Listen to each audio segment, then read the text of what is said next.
जैन साथियों, मैं Raju Kumar Raju physical group में मैं आप लोगों का हार्दिक हार्दिक स्वागत करता हूं। साथियों, कैसे आप लोग? मैं आशा करता हूं कि आप लोग जहां कहीं भी होंगे बिल्कुल स्वस्थ और मस्त होंगे। आज का जो हमारा ये वीडियो है, स्पेशली एसएसबी ट्रेडमेंस वाले जो अभ्यर्थी है उनके लिए ये वीडियो आज स्पेशल होने वाले हैं। तो आप लोग आज इस वीडियो को ध्यान से देखेंगे और पूरे बात समझने का कोशिश करेंगे। और ये मैं आप लोगों को बता दूं, ये जो वीडियो हमारा है ये स्पेशली मेडिकल के ऊपर वीडियो है। तो आप लोग इस वीडियो को पूरे ध्यान से देखना और पूरे बात को समझने का कोशिश करना, ताकि आपको आगे मेडिकल में आप लोगों को हेल्प मिल सके। साथियों, जैसा कि मैं आप लोगों को बता दूं कि जितने भी एसएसबी ट्रीटमेंट्स वाले अभ्यर्थी है उसका फिजिकल हो चुका है, फिजिकल पास कर गए जो अभ्यर्थी, आगे जो रिटेन पास कर गए हैं, आगे जो ट्रेड टेस्ट पास कर गए हैं, और आगे आप लोग का इंतजार है कि मेडिकल हमारा कब होगा और मेडिकल में क्या क्या चेक किए जाएंगे। तो इन सभी सवालों का जवाब आज का आपको इस वीडियो में है, और आप लोग इस वीडियो को अच्छे से देखना ताकि पूरे बात को आप लोग समझ सको।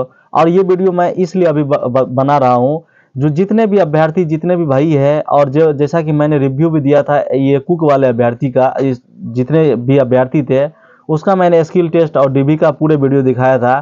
तो मैं आप लोगों को बता दूं कि एसएससी ट्रेडमेंट्स वाले पूरे अभ्यर्थी के लिए, सभी अभ्यर्थी के लिए ये वीडियो स्पेशल होने वाले हैं, ये मेडिकल के लिए।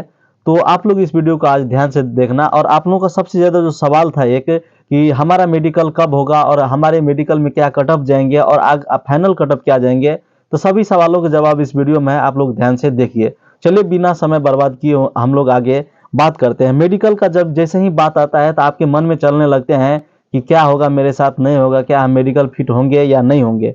तो हम लोग शुरू से बात कर लेते हैं। सबसे पहला जो आप लोगों का है, आँख, कान, नाक, मुंह के अंदर जो आपके दांत होते हैं इनका चेकअप आपको किए जाएंगे और कैसे कैसे किए जाएंगे। तो सबसे पहले हम बात कर लेते हैं, आपका जो ये आँख का टेस्ट किए जाएंगे।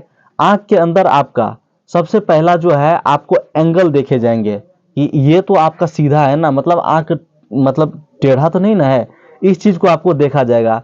ये तो पहला बात हो गया। आँख को सबसे बड़ा यही चीज है। अगर किसी भी अभ्यर्थी का ऐसा होगा कि जैसे आँख मतलब 6/9 का जो प्रॉब्लम होता है, अगर वो प्रॉब्लम है तो इतना तो याद रख लो कि फिट होना असंभव काम है।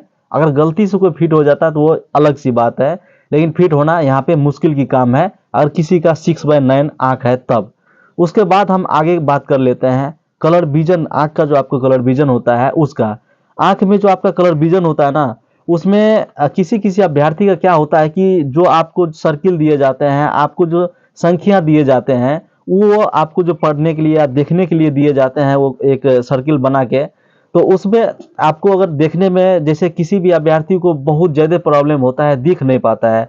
किसी किसी को क्या होता है कि सभी वर्ड दिख जाते हैं, एक मिस कर जाते हैं, या किसी का 2 मिस कर जाते हैं। मान लो आपको 10 वर्ड पूछे गए, 10 को सर्कल चेक करवाए गए, उसमें से मान लो आपका 8 गो सर्कल का आपने जवाब दे दिया और 2 सर्कल आपने मिस कर गया, तो आप फिट हो सकते हैं, आप फिट हो जाएंगे, आपको कोई तरह की परेशानी नहीं है। तो ये हो गई कलर विजन की बात। और आगे इसके बाद हम आगे बात कर लेते हैं आपका कान का। ये तो आँख की हो गया। आँख के मैंने आपको बता दिया कि क्या क्या आपको आँख में चेक किए जाएंगे। इतना ही 2 चीज़ आपको आँख में खास तौर पे चेक किए जाएंगे। उसके बाद हम लोग आगे बात कर लेते हैं कान के ऊपर। कान जो है आपका, आपके कान को सबसे पहले देखा जाएगा कि आपका कान का साफ सफाई है या नहीं है। अगर आपका कान का पूरे साफ सफाई है तो उसको चेक करने में कोई भी परेशानी नहीं होंगे और आपको कोई भी पॉइंट वहाँ से नहीं मिलेगा और आगे आप लोगों को रीमेडिकल के लिए नहीं भेजा जाएगा। तो आपको हो गया कान पूरे साफ करके वहाँ पे जाना है। और उसके बाद आपको जैसे कि यहाँ से कान में आपको ये भी चेक किए जाएंगे कि आपका जो मतलब सुनने का क्षमता है वो कैसा है, नहीं है, ये सब चीज़। सॉरी, इससे पहले मैं ये आँख में एक चीज़ और मैं आप लोगों को बता दूं, जो आपको सामने जो वर्ड पढ़ने के लिए दिए जाते हैं आँख में, वो भी जैसे छोटा बड़ा वर्ड होते हैं, उसमें भी आप लोगों को ध्यान रखना है, उसका तैयारी खास तौर पे कर लेना है। जैसे 10 फीट पे या 12 फीट पे आपका जो वर्ड रखा रहता है, उसमें से आपको मतलब चेक किए जाते हैं कि आप सही जवाब दे पाते हैं ABCD वाला। तो इसको आप अच्छे से तैयारी कर लेना। 15 मीटर पे, 20 मीटर पे, 10 मीटर पे, जितना हो सके आप रख के उसको चेक कर लेना है। तब आपके, ये तो हो गया आपके आँख के बाद, थोड़ा मैंने मिस कर दिया बीच में बोलने का। और आपको कान पे मैं बात कर रहा था, तो कान को जितने मैंने आपको बताया कि साफ करवा लेना है। उसके बाद आपको सुनने की क्षमता क्या है, इन सभी चीज़ों पर आपको विशेष ध्यान रखना है। आप फिट हो जाएंगे, वहाँ पे कोई भी आपकी परेशानी नहीं होगी। उसके बाद हम आगे बात कर लेते हैं मुंह के अंदर जो आपके दांत होते हैं।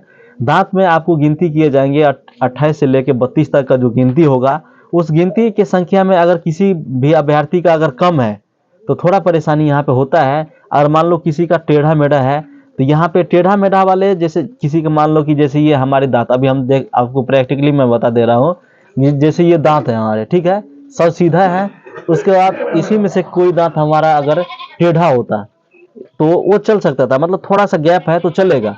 अगर उसी में किसी भी अभ्यर्थी का दांत सड़ा हुआ है ज्यादा, तो वहां पे उसको रीमेडिकल का पॉइंट मिल सकता है। और आपको जो गिनती दांत किए जाएंगे, और ये एसएसबी का मेडिकल है, इसमें आपको गिनती कर लिए जाएंगे और सही सीधा देख के और आपको फिट कर दिए जाएंगे। आपको ज्यादा परेशानी आपको यहाँ ये आपको ये दांत बला में कोई भी आगे आपको दिक्कत नहीं होगा। ये तो हो गया आपका 3 चीज पे मैंने बात कर लिया, आंख और कान, और उसके बाद मैं बात कर लिया ये दांत का। अब हम एक बात कर लेते हैं आपकी नाक के।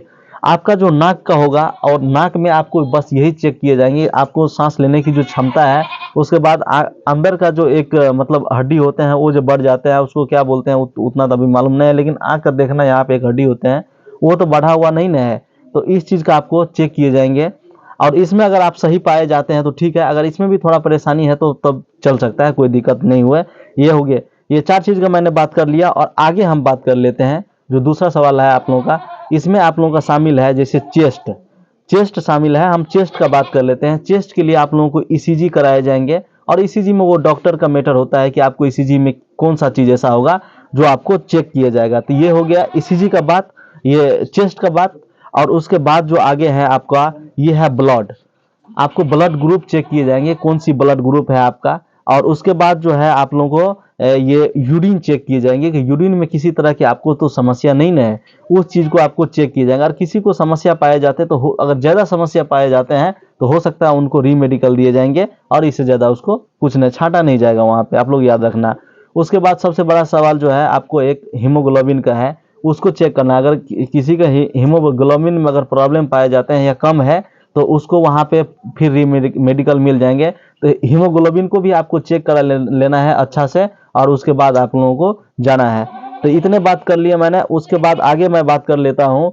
आगे जो आपके सबसे बड़ा सवाल होता है, जैसे इसमें जैसे पाइल्स का हो गया, पैर की नोकनी हो गया, फिर आपका हैंड का एंगल हो गया, तो इन सभी चीजों पे, उसके बाद हैंड का जो उंगली होता है, पैर का जो उंगली होता है, इन सभी बातों का आपको मतलब इन सभी बॉडी के पार्ट्स को आगे चेक किए जाएंगे। तो इस पे मैं आप लोगों को बता दूं कि जो आपको पाइल्स होते हैं, पाइल्स मतलब ये बवासीर होते हैं।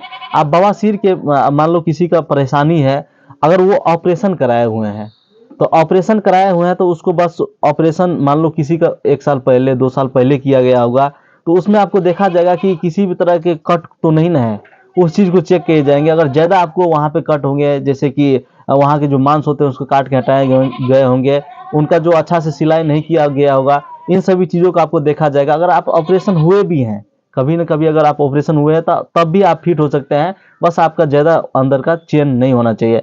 अगर किसी को मान लो नए में हो रहा है, थोड़ा मोड़ा हो रहा है, वहां का मसल टाइट नहीं है, या मसल में कोई परेशानी नहीं नजर आ रहा है, तो आप फिट है, आपको कोई भी तरह की परेशानी पहले से नहीं है। लेकिन हाँ, आप याद रखें, बहुत लोगों के मन में यही सवाल रहता है कि हम तो ऑपरेशन कराए हैं, क्या हम फिट होंगे या नहीं होंगे। तो आप ऑपरेशन भी कराए हैं ना, तो आप फिट हो जाएंगे, बस आपका जो है नया नहीं होना चाहिए। जैसे मान लो किसी ने 1 सप्ताह के अंदर ऑपरेशन कराया, वहां पर चल गया, अच्छा से ठीक नहीं हुआ, तो उसको परेशानी हो जाएगी, उसको भी रीमेडिकल मिल जाएगा। अगर आपको लंबे समय का है और आप पूरे ठीक हो गया, तो आपको कोई भी तरह की परेशानी नहीं होंगे। पाइल्स के बाद हम आगे बात कर लेते हैं आपके जो पैर की जो नोकनी होते हैं, पैर की नोकनी के ऊपर मैं बात कर लेता हूं कि जैसे आपको पैर की नोकनी में जैसे एक मान लो कोई पेपर रखा होगा, उसको अंदर से गुजारा जाएगा, और ये आपको पैर की नोकनी को चेक किया जाएगा कि आपका पैर का नोकनी, फिर उसको पैर हटा के, एक बार होता है थोड़ा एंगल ऐसे बना के, फिर ऐसे सटा के उसको चेक किए जाएंगे। अगर इसमें आपका नोकनी मतलब ठीक है तो कोई भी परेशानी नहीं है। अगर किसी भी अभ्यर्थी का,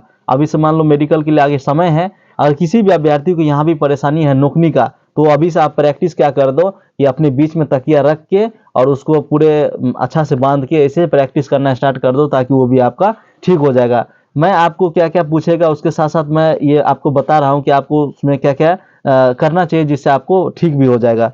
तो ये हो गया आपका पैर का, ये एंगल की बात हो गई। उसके बाद हम लोग आगे बात कर लेते हैं हैंड का आपको जो एंगल होते हैं उसके ऊपर हम बात कर लेते हैं। आप देख सकते हैं हमारे इस हैंड को पूरे ये सही है। इसको आपको चेक कर ले किए जाएंगे कि यहाँ का जो नोकनी किसी को ज़्यादा बढ़ा रहता है, ये तो बढ़ा हुआ आपका नहीं न है। और ये दोनों हाथ को इस तरीके से चेक किए जाएंगे। अगर इसमें आपको पूर्ण रूप से ठीक है तो आपको ठीक है। अगर किसी का थोड़ा सा मान लो बढ़ा भी है तो आप एसएसबी का मेडिकल फिट है, आपको कोई भी तरह की डरने की और घबराने की जरूरत नहीं है। तो ये आपके हो गए। उसके बाद जो आपका पैर का उंगली होता है और उसके बाद जो आपका हाथ का उंगली होता है, मान लो ये हमारे हाथ का उंगली है तो सब कुछ सीधा है कि टूटा हुआ कहीं नहीं है, तो ये सब ठीक है हमारे। उसके बाद इसमें कोई तरह की परेशानी नहीं है। उसके बाद हमारा जो पैर का उंगली होगा उसमें भी देखा जाएगा सीधा तो है, सब ठीक है, कहीं तो टूटा फूटा नहीं ना, पूरे बॉडी में कहीं टूटा हुआ नहीं है, तो आपको और भी कोई परेशानी नहीं होगा। उसके बाद जो सबसे बड़ा आप लोगों का सवाल है कि बॉडी में हमारा कहीं पे टैटू है तो क्या हम फिट हो सकते हैं? तो आपको बॉडी में टैटू है, अगर बहुत ज़्यादा आपने एरिया में अपना हाथ पे ही मान लो बना लिए हैं, तो यहाँ पे आपको ज़्यादा एरिया में है तो आपको मान लो कि 90% चांस है कि आपको छांट सकते हैं और यही मेडिकल दे देंगे। अगर आपको छोटा से एरिया में है, मान लो पूरे बॉडी के पार्ट्स में 2% में है, तो आपको चल सकता है, इसमें कोई भी परेशानी आपको नहीं है। आपके भी पास अभी समय है, मान लो किसी को 2% है तो रहेगा क्यों? अभी आपको कहीं से अगर आपको मौका ऐसा मिल रहा है कि आपको वो, अगर कोई ऐसा डॉक्टर हो जो आपको ख़त्म करने की बात कर रहे हो तो वहाँ से आप करा सकते हो, आपको कोई भी दिक्कत वहाँ पे नहीं होगा और मेडिकल आप फिट हो जाएंगे। और आपका एक सवाल और होगा, अगर हम उस टैटू को हटा लेते हैं तो वो तो चिन्ह रह जाएगा, तो क्या हमारा चलेगा? चिन्ह रहेगा तो चलेगा, बल्कि वो रहेगा, आपको टैटू तो परेशानी करेगा। तो ये हो गया टैटू के बाद। अब एक चीज़ और सवाल आता है, किसी के बॉडी में तिल है मान लो, वो भी अगर दिख रहा है हमारे टैटू की तरह, तो तिल है तो वहाँ पे डॉक्टर आपको जो एसएसबी में होंगे वो आपको पहचान जाएंगे कि ये आपका तिल है और ये आपका टैटू है, तो उसमें आपको डरने और घबराने की कोई भी जरूरत आपको नहीं है। तो अब मैं आपको तैयारी की बात कर लेता हूं कि पूरे वीडियो में मैंने आपको समझा दिया कि आपको क्या क्या पूछे जाएंगे और आपको क्या क्या अभी से तैयारी कर लेना चाहिए। तो इन सभी चीज़ों पर आप लोग विशेष ध्यान रखना। हो सकता है ये हमारा वीडियो लंबा चौड़ा हो गया होगा, अगर ये वीडियो पूरा आप देखते हैं तो आपको सभी तरह के बात समझ में आ जाएंगे। अब आपको आगे मैं बात कर लेता हूं कि आपको मेडिकल कब लिए जाएंगे, क्योंकि आप जानते हैं कि लोकसभा चुनाव को लेके कुछ ज़्यादा बीच में मतलब बहुत सारे भर्ती को जैसे डेट भी आगे पीछे किया गया था, तो ये मई आपको ख़त्म होने दीजिए, आपको जून में आपको मेडिकल होना ही होना है। तो आप लोग के पास अभी समय है, 1-1.5 महीना जो भी समय है आप तैयारी अभी से कर लीजिए और आपको बहुत ही अच्छा समय है अभी। अगर अभी से आप तैयारी कर लेते हो तो आपको कोई भी दिक्कत आपको नहीं होगा। और आगे अभ्यर्थी जो भी बहुत सारे अभ्यर्थी ऐसा है जिसके मन में सवाल ये है कि हमारा जो मेडिकल है वो कितने पे लिए जाएंगे, क्या हमारा 50 नंबर है, मेडिकल के लिए हमें बुलाया जा सकता है या नहीं बुलाया जा सकता? तो आप लोग अभी ध्यान से इस वीडियो को देख लीजिए। आपका अगर किसी भी अभ्यर्थी का 45 नंबर पे लिया गया है, अगर उसका पूरे 45 नंबर था, मान लो उसको स्किल टेस्ट और ये डीबी के लिए बुलाया गया था, तो उसको हो सकता है 5 नंबर बढ़ा के 45 नंबर कर दिए जाएंगे और आपको मेडिकल के लिए बुलाए जाएंगे।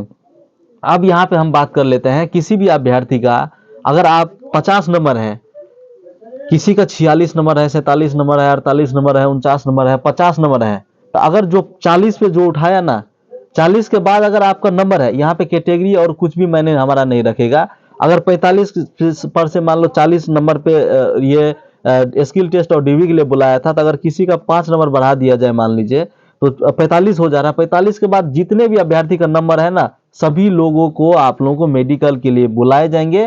तो आप लोग बिल्कुल भी परेशान नहीं होना, पूरे निश्चिंत रहना कि हमने स्किल टेस्ट दे के आया है, अगर हमारा 4500 पर नंबर है तो हम मेडिकल के लिए जाएंगे। और सभी जैसे कि इसमें मेडिकल के लिए बताया गया था पहले की 5 गुना और उसके बाद फिर एक नोटिस आया था 3 गुना की बात कहे गए, तो आप लोग निश्चिंत रहो, क्योंकि 20 गुना जो अभ्यर्थी को बुलाए गए थे तो वो भी अभ्यर्थी नहीं पूरा हुए थे, वो तो आप लोग जानते ही हैं। तो उसके बाद आप लोग बिल्कुल निश्चिंत रहिए, आप लोगों का जो भी आपका नंबर है आपको मेडिकल के लिए बुलाए जाएंगे, इतना आप समझ लीजिए। और आप लोग तैयारी में अभी से मेडिकल के लिए लग जाइए और बिल्कुल किसी के बातों में नहीं आइए, किसी को बात सुनने से आपको कोई भी बेनिफिट नहीं मिलेगा। तो मैं लास्ट में अब यही आशा करता हूं कि ये वीडियो आप लोगों को पूर्ण रूप से समझ में आया होगा और मेडिकल के लिए अभी से आप लोग तैयारी करना स्टार्ट कर दीजिए। अगर मेडिकल में किसी तरह की आपको कोई परेशानी है तो एक बार हमसे आप कॉल करके आप जान सकते हैं। अगर आपको किसी भी तरह की जांच भी करवानी है तो आप हमसे संपर्क करके बातें कर सकते हैं और बाद बाकी मैं आपको बताऊंगा कि आपको जांच के लिए क्या क्या करवाना चाहिए और क्या नहीं करवाना चाहिए। तो अंत में मैं यही कहना चाहता हूं सभी अभ्यर्थियों को, जितने भी मेरे एसएसबी ट्रेडमेंट्स वाले भाई है, आप लोग बिल्कुल निश्चिंत और तैयार रहो, ताकि आगे आप लोगों को जब भी मेडिकल लें तो आप लोग अपने अच्छे तरीके से आप मेडिकल दे सको और 100% उसमें आप पास हो सको। ठीक है, तब तक के लिए जय हिंद, धन्यवाद।